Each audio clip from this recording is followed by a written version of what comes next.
प्रतिकुलपति doctor वैभव Srivastava, प्रतिकुलपति doctor हर्षित Sinha, doctor VP Rakesh कुल सचिव, doctor वत्सला Tomar IQAC coordinator और इस विश्वविद्यालय के सभी हमारे सम्मानित शिक्षकगण, सारे डिग्री होल्डर्स, मेरे प्रिय बच्चों, यहां के सांसद, यहां के राज्यसभा के सांसद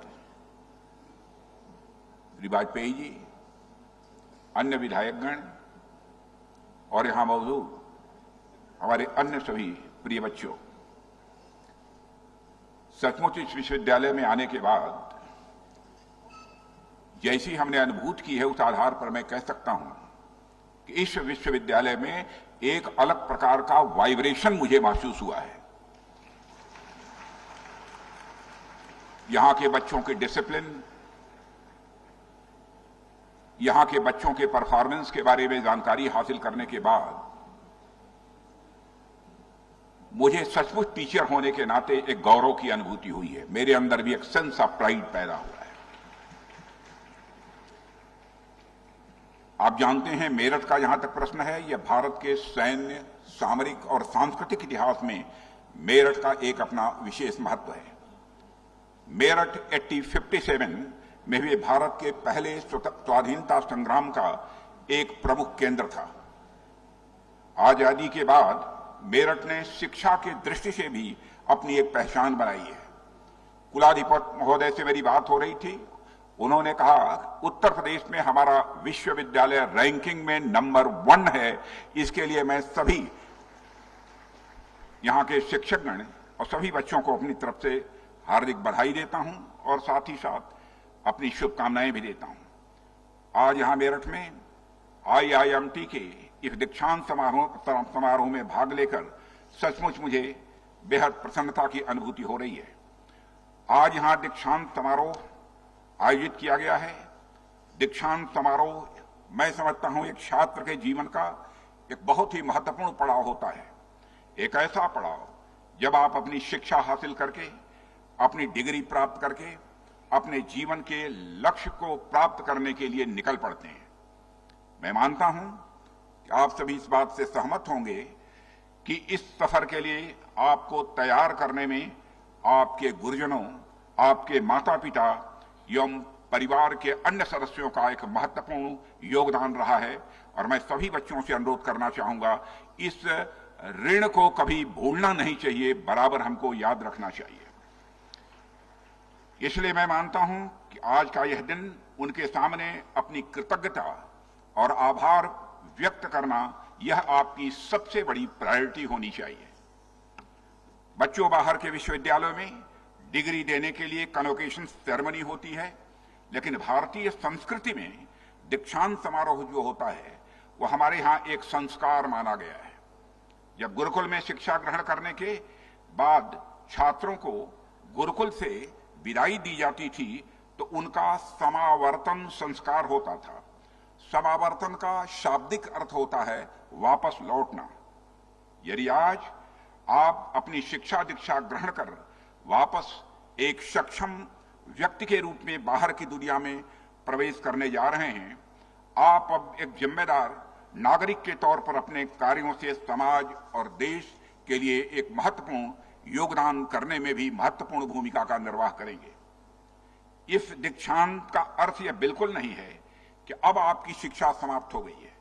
महान वैज्ञानिक एल्बर्ट आइंस्टीन द्वारा कही एक बात मैं आप सबके सामने यहां पर रखना चाहूंगा कि एल्बर्ट आइंस्टीन ने कहा था, education is not the learning of the facts but the training of the mind to think. अब आपको इस ट्रेनिंग का उपयोग करके लगातार यह सोचना है और साथ ही आपको प्रयास भी करना है कि आप अपने खुद की, अपने समाज की, देश और पूरी दुनिया की बेहतरी के लिए आप क्या योगदान कर सकते हैं। अगर आप ऐसा करने में सफल होते हैं तो प्रिय बच्चों, एक शिक्षक होने के नाते मैं कह सकता हूं कि आपकी शिक्षा उसी समय सार्थक मानी जाएगी। भले ही मैं राजनीतिक क्षेत्र में हूं, लेकिन मैं भी एक शिक्षक रहा हूं। फिजिक्स का मैं भी एक पोस्ट ग्रेजुएट कॉलेज में मैं टीचर रहा हूं, लेकिन उसके बाद से फिसल कर राजनीति में आ गए और जब फिसल पड़े तो फिर हर हर गंगे।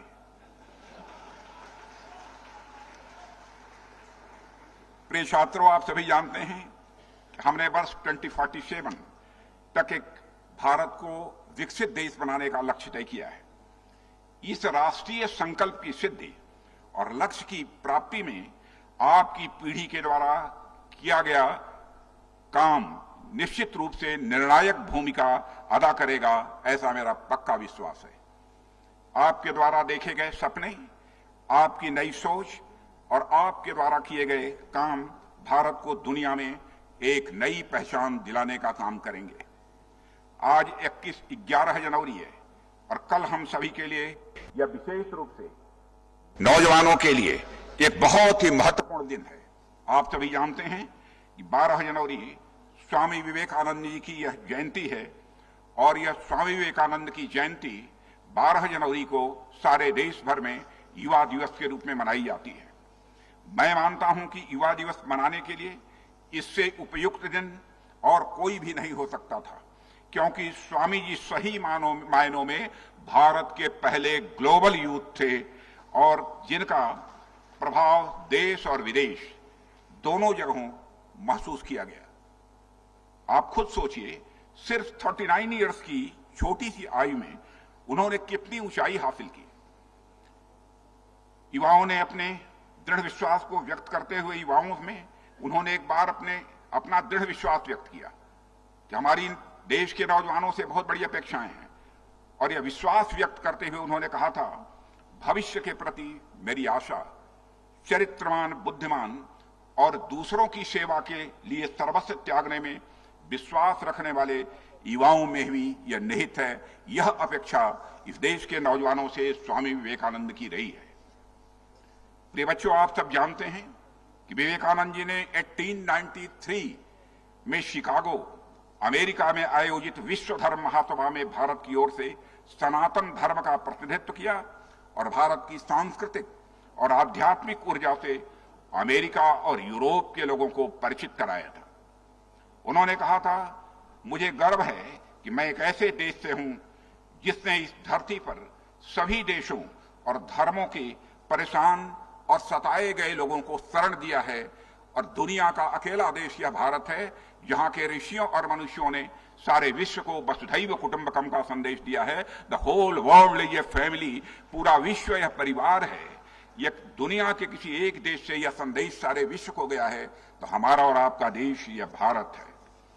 स्वामी जी ने कहा था कि हमारा सांस्कृतिक संदेश लोगों को अलग अलग धर्म संप्रदायों के खांचों में बांटना नहीं है, बल्कि विश्व की सारी मानवता को एक सूत्र में पिरोना है। यह स्वामी विवेकानंद का कहना था। विवेकानंद जी से जुड़े हुए कई प्रसंग हैं जो हम सभी के लिए बहुत ही इंस्पायरिंग हैं, चाहे कोई किसी भी एज ग्रुप का क्यों न हो। एक बार जब स्वामी विवेकानंद जी विदेश गए तो उनका भगवा वस्त्र और पगड़ी देखकर लोगों ने पूछा, आपका बाकी सामान कहां है? स्वामी जी बोले, हमारा बस यही सामान है। तो कुछ लोगों ने व्यंग किया कि आप किसी धर्म सम्मेलन में भाग लेने के लिए आए हैं, तो ठीक ठाक जरा ड्रेस पहन लिया होता और ठीक तरीके से आप दिखाई देते तो ज्यादा अच्छा होता। और कहना ही नहीं था, बल्कि कुछ लोग स्वामी विवेकानंद का गेरुआ यह वस्त्र देखकर उनकी तरफ व्यंग्यात्मक मुस्कान करके देखने लगे। तो जानते हैं, ध्यान से सुनिएगा, स्वामी विवेकानंद ने कहा था, in your country tailor makes the man, but in our country character makes the man. यह स्वामी विवेकानंद जी ने कहा था। मनुष्य के जीवन में चरित्र का, करेक्टर का कितना बड़ा महत्व है, यह बताने की आवश्यकता नहीं है। आप सभी युवा बच्चे अच्छी तरह जानते हैं। एक अद्भुत आत्मविश्वास विवेकानंद जी ने भारतीयों को दिया, यानी हर भारतवासी को अपनी संस्कृति और अपनी भाषा पर अभिमान होना ही चाहिए, और साथ ही हमारे मन में दूसरी संस्कृति और दूसरी भाषा के प्रति भी सम्मान का भाव होना चाहिए।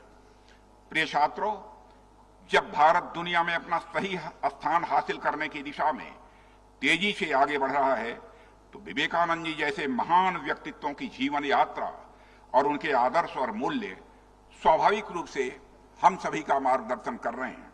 मुझे पक्का विश्वास है कि भारत अमृत काल में प्रवेश कर चुका है। 2047 आते आते भारत विकसित भारत बनकर रहेगा। दुनिया की कोई ताकत हमें रोक नहीं सकती। अमेरिका दुनिया का सबसे ताकतवर देश माना जाता है। अमेरिका के एम्बेसडर राजदूत जो भारत में हैं, उन्होंने आज के 4-6 महीने पहले एक कार्यक्रम में बोलते हुए कहा था, if you want to see the future, if you want to see the future, come to India. If you want to feel the future, come to India. If you want to work on future, come to India. यह है मेरे मित्रों आपका भारत, यह है आपका भारत। भारत का stretcher international community में तेजी के साथ बढ़ा है। प्रायः मुझे दुनिया के देशों में जाने का अवसर प्राप्त होता रहता है। पहले भी दुनिया के दूसरे देशों में जाने का अवसर मुझे प्राप्त हुआ है, लेकिन आज मैं विश्वास के साथ कहता हूं, पहले इंटरनेशनल फोरम पर भारत कुछ बोलता था तो भारत की बातों को जिस गंभीरता पूर्वक लिया जाना चाहिए नहीं लिया जाता था, लेकिन आज भारत इंटरनेशनल फोरम पर कुछ बोलता है, सारी दुनिया कान खोलकर सुनती है भारत बोल क्या रहा है। यह भारत की हैसियत सारी दुनिया में बनी है। कहते हैं कि every age has its own heroes. मैं मानता हूं हमारे भविष्य के हीरोज यदि कोई हैं तो हमारे सामने बैठे हुए और हमारे देश के नौजवान ही हमारे देश के हीरो हैं। मैं मानता हूं युवाओं की सबसे बड़ी ताकत होती है उनकी सोच, थिंकिंग और साथ ही उनकी अप्रोच। मुझे लगता है कि युवाओं का सबसे बड़ा गुण है ऑप्टिमिज्म। ऑप्टिमिज्म मीन्स आशावाद। और मैं मानता हूं कि optimist sees the opportunity in every difficulty. जब हम चैलेंज को एक अपॉर्चुनिटी के रूप में देखते हैं साथियों, तभी हम कुछ बड़ा कर पाते हैं। कोरोना महामारी की शुरुआत में हमने इस चैलेंज को एक अपॉर्चुनिटी के रूप में हम देखा। हमने इसे भारत को एक आत्मनिर्भर भारत बनाने के अवसर के रूप में देखा, जिसके परिणाम स्वरूप आज भारत स्वास्थ्य से लेकर शिक्षा तक सभी क्षेत्रों में आत्मनिर्भर बन रहा है। और देश का रक्षा मंत्री होने के नाते मैं आपको यह बतलाना चाहता हूं, रक्षा के मामले में भी भारत तेजी के साथ आत्मनिर्भर बन रहा है, सेल्फ रिलायंट बन रहा है। 2014 तक दुनिया के दूसरे देशों से फाइटर प्लेन्स, टैंक्स, तोप, गोले, मिसाइल्स बराबर हमको इंपोर्ट करनी पड़ती थी। आज हम लोगों की यह हैसियत बन गई है कि इनमें से बहुत सारे आइटम्स हम भारत की धरती पर बना रहे हैं, भारत के वैज्ञानिकों के द्वारा बनाए जा रहे हैं, आप जैसे नौजवानों के द्वारा बनाए जा रहे हैं। हम उसका उपयोग कर रहे हैं, केवल उपयोग ही नहीं कर रहे हैं बल्कि दुनिया के दूसरे देशों को भी एक्सपोर्ट करने का काम कर रहे हैं। यह भारत की हैसियत सारी दुनिया में बनी है। साथियों, आजादी के दशकों बाद भारत को एक थर्ड वर्ल्ड कंट्री कहा गया। मैं मानता हूं कि आजादी के बाद हमारे सामने बहुत सी चुनौतियां रही हैं, पर किन्हीं कारणों से इन चुनौतियों ने एक निराशा का भाव पैदा कर दिया था। हमारे युवा सपने देखने से डरने लगे थे। मैं दोहराना चाहता हूं, हमारा नौजवान इस देश में स्वप्न देखने से डरने लगा था। सपने देखे भी तो अमेरिका का स्वप्न वह देखता था, रूस का स्वप्न वह देखता था, इंग्लैंड का वह स्वप्न देखता था। Our youth started having American dreams. Our youth have started UK dreams, Russian dreams. परंतु आजादी के बाद दशकों तक हमारे देश के युवा वर्ग को अपने सपनों को पूरा करने के लिए विदेश जाना पड़ता था। विदेश जाने का नौजवानों के अंदर भारत में एक चार्म रहता था, पर आज आपके पास अपने सभी सपनों को पूरा करने के साधन भी हैं, संसाधन भी हैं। जरूरत है एक संकल्प शक्ति की, यानी आपके विल पावर की।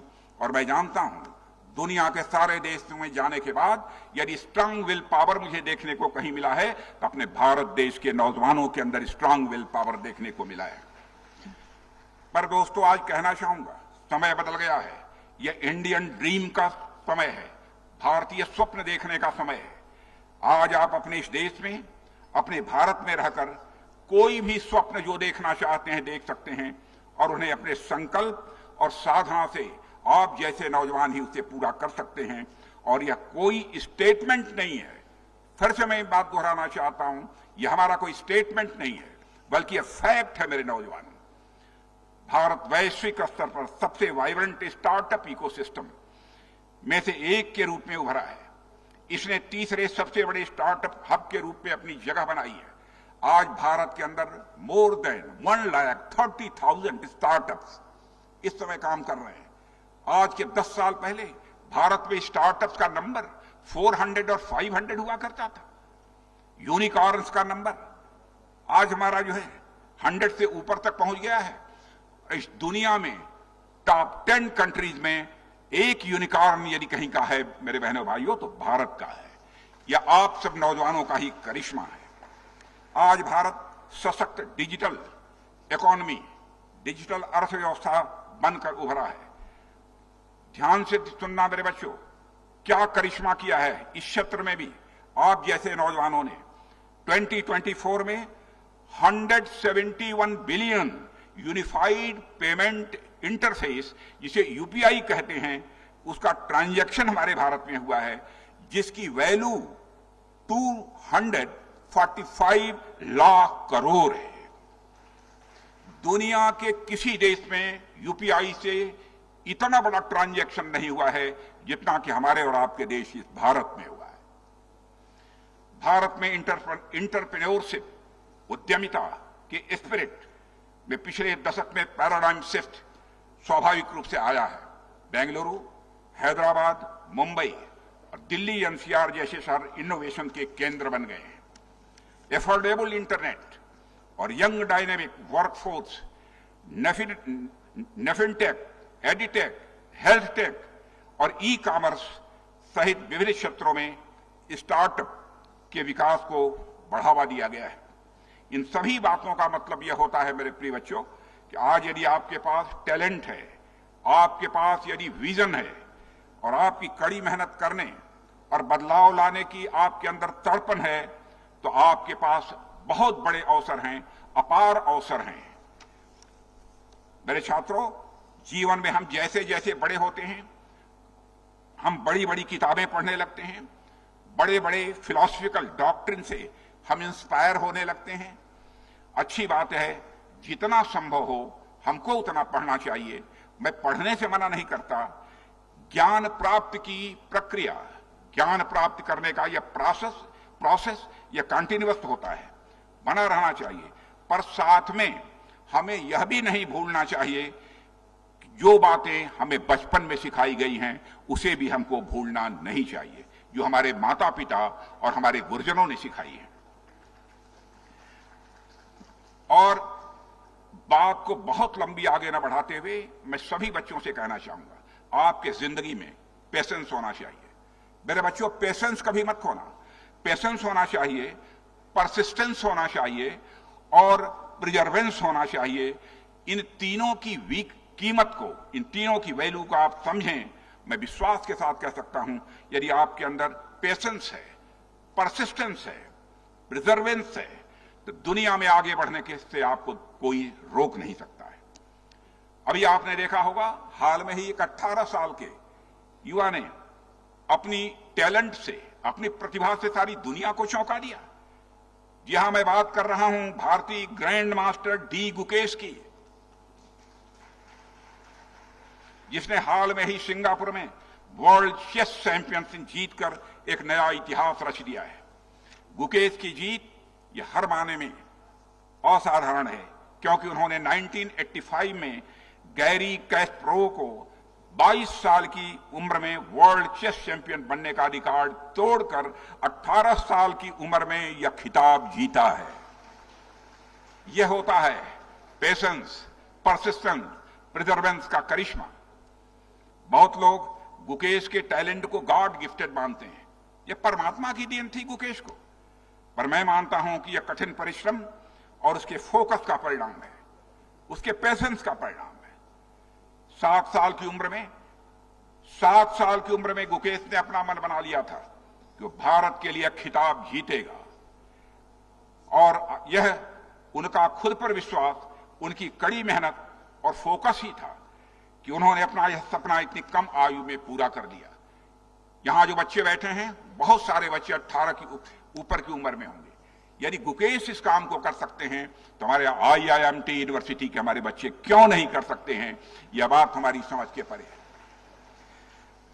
मित्रों, आज जब आप विद्यार्थी अपने अपने लक्ष्य को हासिल करने के लिए इस कैंपस से बाहर की दुनिया में कदम रखने के लिए तैयार हैं, तो मैं ये कहना चाहूंगा, याद रखिएगा 3 बातें आपको जीवन में बड़ी से बड़ी चुनौतियों से निपटने में मदद करेंगी।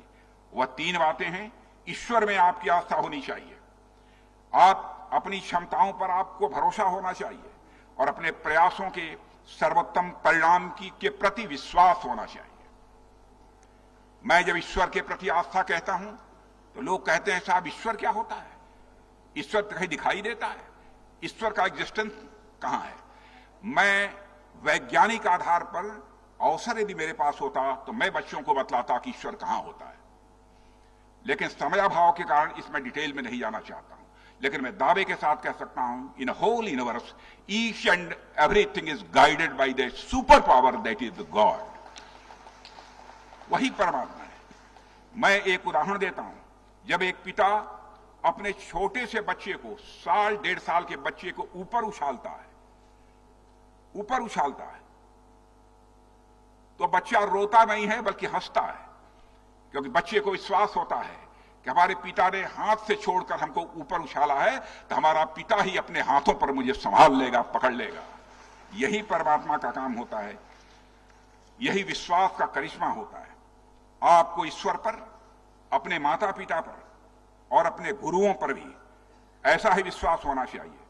और मैं बच्चों आज ये कहकर जा रहा हूं, जो डिसिप्लिन आप लोगों के अंदर हमने देखी है, अभी मणिपाल यूनिवर्सिटी के कन्वोकेशन को एड्रेस करने के लिए मैं गया था, या तो वहां पर वह डिसिप्लिन देखी थी, सिम्बियोसिस में भी बच्चों को एड्रेस करने गया था पुणे में, या तो वहां हमने यह डिसिप्लिन देखी है, या तो IIMT यूनिवर्सिटी के बच्चों में हमने यह डिसिप्लिन देखी है।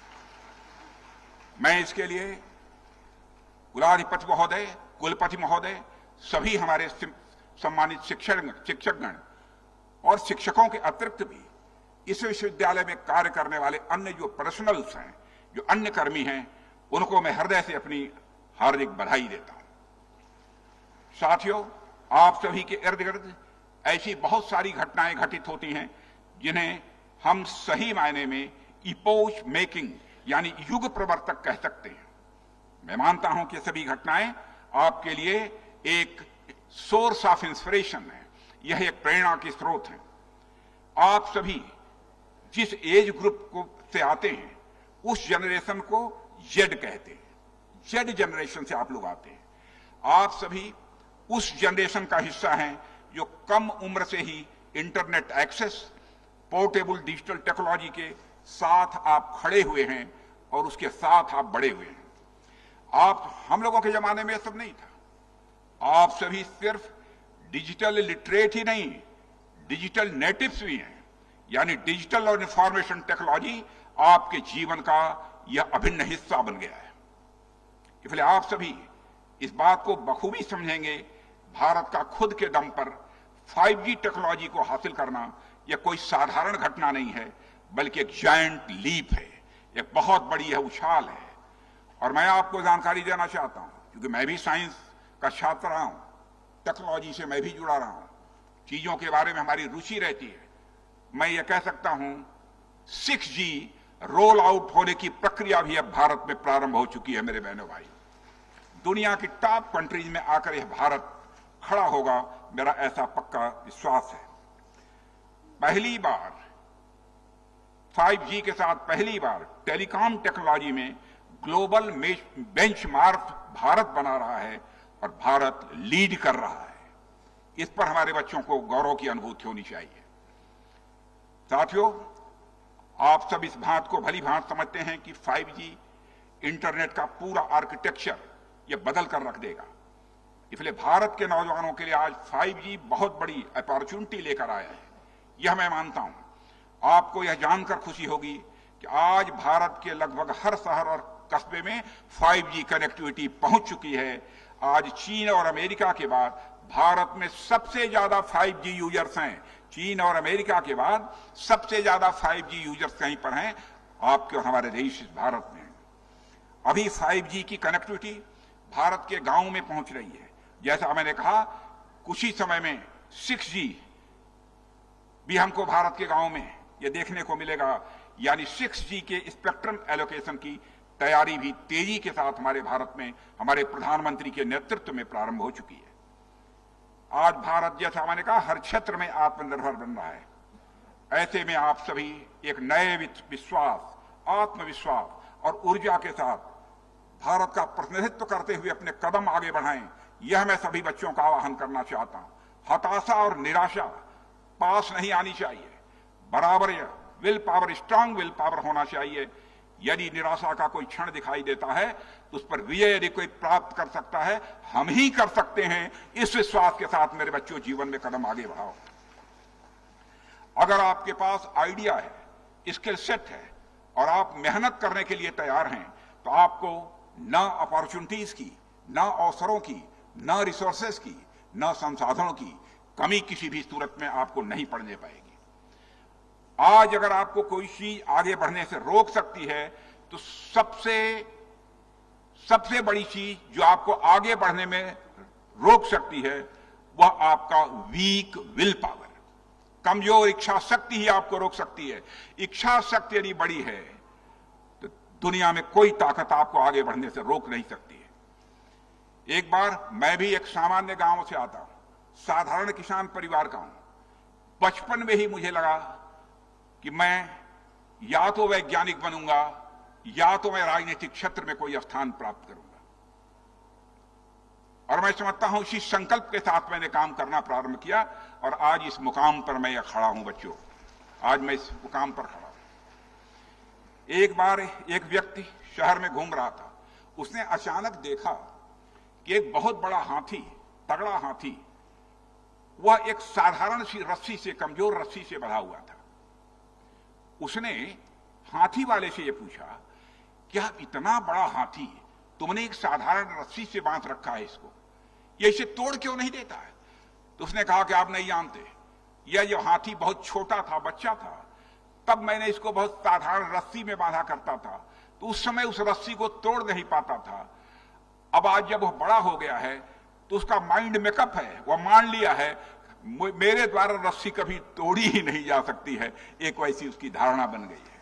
इसलिए हम हाथी की तरह, हम सभी भी कई बार असफल होने के बाद कोशिश करना छोड़ देते हैं। मेरे बच्चों, फिर से कहना चाहता हूं, जिंदगी में असफलता हासिल हो, निराश मत होना। आने वाले समय में आप सब अपनी लड़ाई खुद लड़ेंगे और सफलताओं के साथ असफलताएं भी होंगी। जो भी हो, कोशिश हमेशा जारी रखना। यह कहकर मैं इस IIMT यूनिवर्सिटी के बच्चों से जा रहा हूं। हमें अपने नौजवानों को यह बात समझनी होगी कि उन्हें अपने आप को साबित करने के लिए किसी डिग्री अथवा किसी पोस्ट की आवश्यकता नहीं है।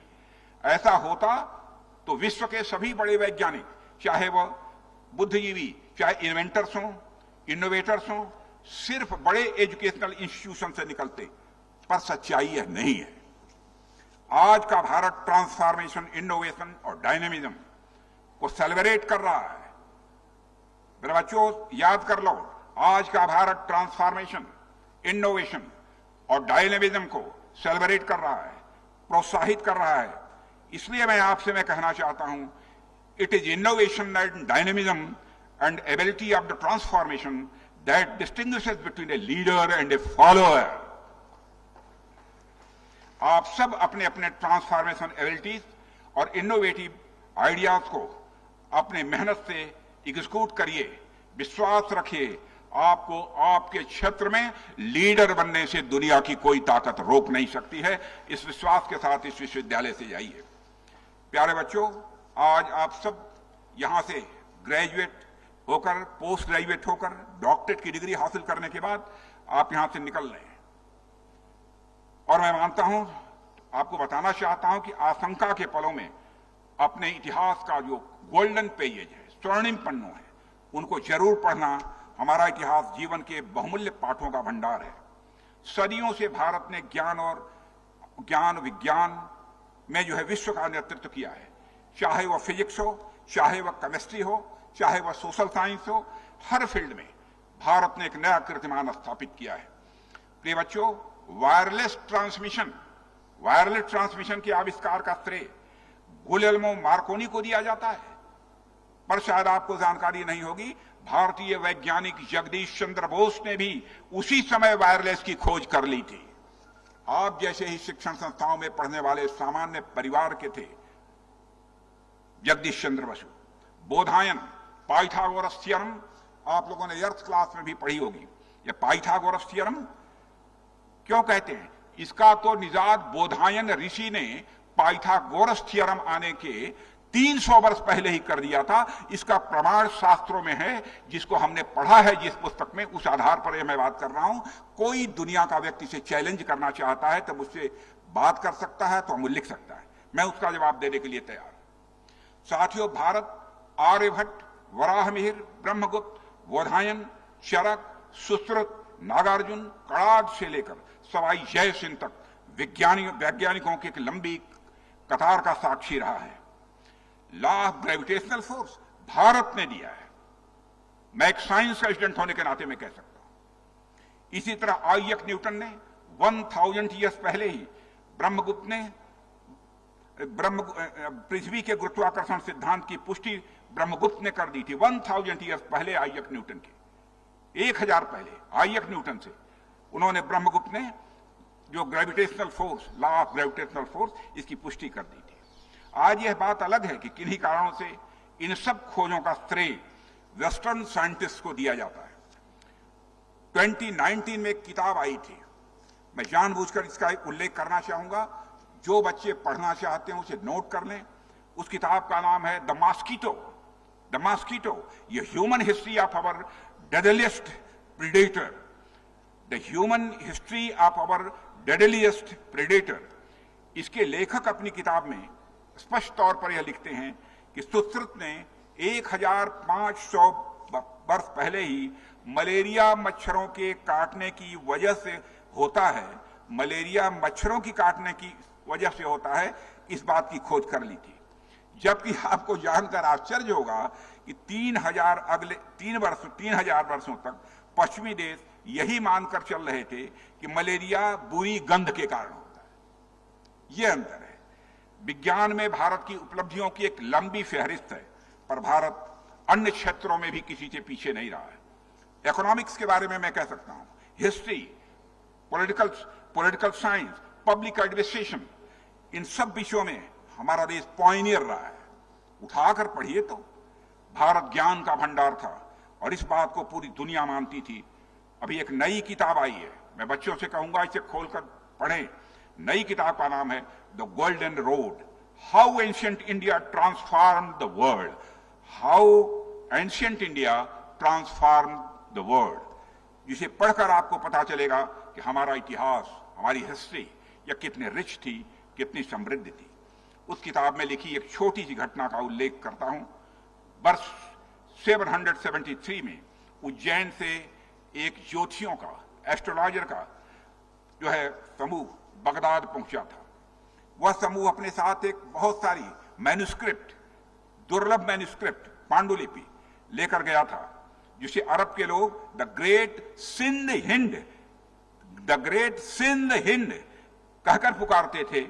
इसमें भारत में साइंस, मैथमेटिक्स, एस्ट्रोलॉजी और साथ ही साथ एस्ट्रोनॉमी पर भी कई महत्वपूर्ण खोजों का वर्णन था। एक अरब जियोग्राफर अल मसूदी ने इस बारे में लिखा है, जिसका मैं यहां उल्लेख करना चाहूंगा। It contained all that the Hindus new of the spheres and the shares. Bharat में रहने वाले लोगों को सामान्यतः बाहर के लोग हिंदू कहकर पुकारते थे उस समय। It was the compilation of the important scientific texts. It was a compilation of the important scientific texts, and therefore in an age when such knowledge was scattered and fragmented, a gift of incalculable value. आपको पता है इस ग्रंथ के लेखक और संकलनकर्ता कौन थे? यहां वे थे भारतीय इतिहास के सर्वोच्च वैज्ञानिक दिमागों में से एक, ब्रह्मगुप्त। 628 में जब वे 30 वर्ष के थे तो उन्होंने मैथमेटिक्स पर 25 चैप्टर्स का एक ग्रंथ लिखा, जिसे बाद में ओपनिंग ऑफ द यूनिवर्स के नाम से जाना गया था। इस ग्रंथ को एक वर्क ऑफ एक्स्ट्रा ऑर्डिनरी सटले एंड जीनियस के रूप में पहचान और सम्मान मिली थी। भारत और इसकी वैदिक संस्कृति अपने समय से बहुत आगे थी। It was far ahead of its time, और इस बात का प्रमाण industry, metrology, science, textile, medicine, surgery, mathematics, philosophy और स्पिरिचुअलिटी, इन सभी क्षेत्रों में और अचीवमेंट से यह साबित होता है। मित्रों, बातें बहुत सारी है। अंतिम बात जो मैं बच्चों से करना चाहता हूं, बच्चों, जिंदगी में छोटे मन से कभी काम मत करना। मन बराबर बड़ा होना चाहिए, और मैं विश्वास के साथ कह सकता हूं, यदि तुम्हारा मन यदि बड़ा होगा, तुमको सुख की प्राप्ति होगी, आनंद की प्राप्ति होगी। और मैं विश्वास के साथ कहता हूं, जिस भगवान को, ईश्वर को हासिल करना चाहते हो, वह ईश्वर की प्राप्ति भी तुम्हें होकर रहेगी। दुनिया की कोई ताकत नहीं रोक सकती। जैसे मैथमेटिक्स के यहां पर बहुत सारे बच्चे होंगे, नहीं तो 9th क्लास में, 8th क्लास में मैथमेटिक्स उन्होंने पढ़ी होगी। मैं इसको एक मैथमेटिकल इक्वेशन के माध्यम से इसे समझाना चाहता हूं। थोड़ी देर के लिए मान लो, let us consider that your मन इज ए सर्किल। माने होता नहीं है, लेकिन थोड़ी देर के लिए आप मान लो योर मन इज सर्किल। तुम्हारा मन एक वृत्त है, एक सर्किल है। मैं यह कह रहा हूं, मन बड़ा करते जाओ, यानी सर्किल का सरकमफेरेंस बढ़ाते चले जाओ, तुमको सुख मिलता चला जाएगा। जितना बढ़ाओगे मन का सरकमफेरेंस, मन की परिधि, उसी रेशियो में मैग्नीट्यूड ऑफ सुख की मात्रा बढ़ती चली जाएगी। और एक समय आएगा कि मनुष्य को जीवन में परमानंद की प्राप्ति होगी। यदि इसको मैथमेटिकल इक्वेशन में कहना हो तो मैं कह सकता हूं, सर्कमफेरेंस ऑफ मन is directly proportional to the magnitude of सुख।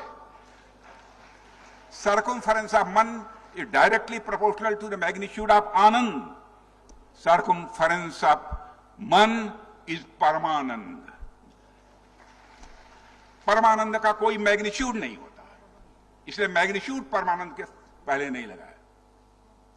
इसलिए बच्चों, आज के अवसर पर इससे ज्यादा कुछ न कहते हुए, एक शिक्षक होने के नाते, आप कहेंगे ना पॉलिटिक्स में आप शिक्षक कैसे, अब कैसे कह रहे हैं, once a teacher always a teacher. इसलिए मुझे आप सबको आशीर्वाद देने का हक है। इसलिए बच्चों, आप सबके उज्जवल भविष्य के लिए मैं अपने बड़ा होने के नाते, शिक्षक होने के नाते, आप सबको मैं आशीर्वाद देता हूं, और भारत को फिर से एक विश्व गुरु के पद पर आसीन कराने में आप अपनी महत्वपूर्ण भूमिका का निर्वाह करें। ऐसी क्षमता परमात्मा आपके अंदर दे, यही परमात्मा से अनुरोध करते हुए अपना निवेदन समाप्त करें।